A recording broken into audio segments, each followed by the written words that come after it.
Pinag-iingat naman ng National Food Authority ang publiko sa pagbili ng mga ibinebentang Chinese rice sa merkado. Ito ang balita ni Mon Hokson. Puspusan ngayon ang pag-iinspeksyon ng National Food Authority upang suriin ang mga ibinebentang Chinese rice sa mga pamilihan. Ito ay bunsod ng napaulat na fake rice sa Davao na ipinapasuri na ngayon ng NFA sa Food Development Council. May halo umanong resin at plastic ang fake rice na makintab at bilugan rin. Matutukoy lamang na peke ito kapag niluto na dahil nagmumukhang styrofoam at may makikitang plastic sa kanin. Ayon sa NFA, hirap silang tukuyin kung totoo ang balita dahil kaunting sample lamang ang nakarating sa kanila. Medyo nahihirapan lang kami kasi nga ang sinabmit sa amin may luto na at saka napakaliit ng quantity.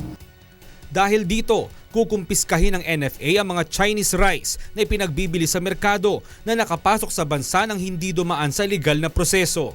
Ang mga Chinese rice lamang na pina-auction ng Bureau of Customs noong October 2014 ang pinahintulutan ng NFA na maibenta. Ayon sa National Food Authority, bagamat hindi pa kumpirmado na nagkalat nga ang mga fake rice sa bansa, isa ang malaking posibilidad. Kung madaling nakakapasok ang mga Chinese rice sa loob ng bansa, bagamat wala itong import permit, maaari ring makapasok sa loob ng bansa ang mga fake rice mula sa China. Kailangan lang paigtingin ang pagbabantay, hindi lang ng smuggled rice, pati nitong fake Chinese rice kasi mahirap dahil may epekto to sa health ng taong bayan natin. Binigyan ng show cause order ang mga retailer na nagbebenta ng Chinese rice at ipinasuri din ang mga ibinebenta nitong bigas.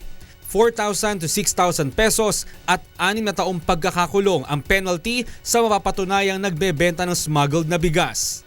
Po ba alam na may walang import permit pala yung mga China? Oo, alam namin, kaso lang siyempre kung saan mabinta sayang din na hindi mo bibilin.